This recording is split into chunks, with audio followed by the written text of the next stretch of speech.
Well, good morning, everybody. I have to apologize, but I'm not sorry that I missed yesterday's video because, as you can see, this one behind me is here, and she actually surprised me by coming a day early. So I got caught up in the excitedness that I felt when I saw her walk up into our kindergarten and eighth grade graduation Thursday night when I didn't think she was going to be here till Friday afternoon.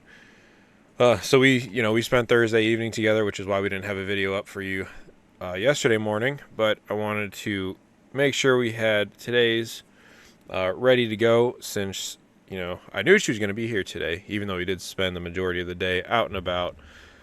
So that was just a little brief sum up of our time together so far. Um, she's trying this. Do you still have it? She's trying this ball thing that you might be familiar with it, but like the ball inside moves and it's supposed to massage like your back and neck area, which her doctor said it like it's supposed to help her back and like migraines and stuff, but it does feel pretty good. She's using it on me, so I can't argue against it. But anyway, back into the Bible. We're doing all of chapter 15 today. As you can see from the screen, it's 33 verses. And the title of today is, again, one that you want to avoid food. Discharges causing uncleanness. Yay. All right. So let's, not to be crude about it, but let's just try to get through this. All right? All right, here we go. Are you ready? Yeah. Okay. The Lord said to Moses and Aaron, "Speak to the Israelites and say to them, when any man has an unusual bodily discharge, such a discharge is unclean. Whether it continues flowing from his body or is blocked, it will make him unclean. This is how his discharge will bring about uncleanness. Any bed the man with the discharge lies on will be unclean, and anything he sits on will be unclean.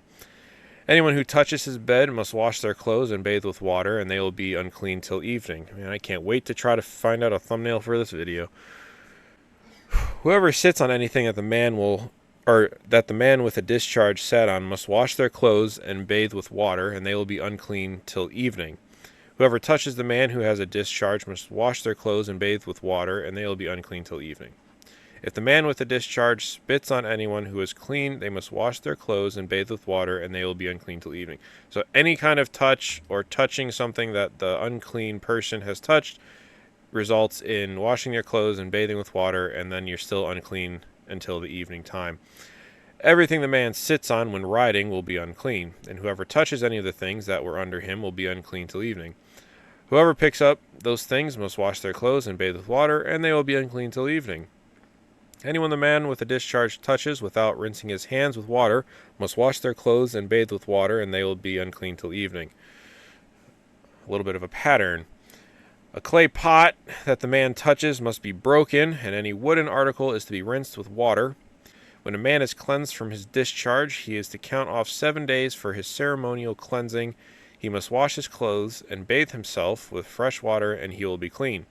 On the 8th day he must take 2 doves or 2 young pigeons, and come before the Lord to the entrance to the tent of meeting, and give them to the priest. The priest is to sacrifice them, the one for a sin offering and the other for a burnt offering. In this way he will make atonement before the Lord for the man because of his discharge. When a man has an emission of semen, he must bathe his whole body with water, and he will be unclean till evening. Any clothing or leather that has semen on it must be washed with water, and it will be unclean till evening. When a man has sexual relations with a woman, and there is an emission of semen, both of them must bathe with water, and they will be unclean till evening. I gotta put a big 18 plus sign over here. No, just kidding. In the Bible, people, it's in the Bible. When a woman has her regular flow of blood, the impurity of her monthly period will last 7 days, and anyone who touches her will be unclean till evening. I really should have let you read this one. Anything she lies on during her period will be unclean, and anything she sits on will be unclean. Anyone who touches her bed will be unclean. They must wash their clothes and bathe with water, and they will be unclean till evening. Anyone who touches anything she sits on will be unclean. They must wash their clothes and bathe with water, and they will be unclean till evening.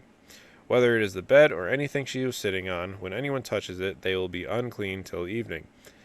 If a man has sexual relations with her and her monthly flow touches him, he will be unclean for 7 days. Any bed he lies on will be unclean. When a woman has a discharge of blood for many days at a time, other than her monthly period, or has a discharge that continues beyond her period, she will be unclean as long as she has the discharge, just as in the days of her period. Any bed she lies on while her discharge continues will be unclean, as is her bed during her monthly period, and anything she sits on will be unclean as during her period.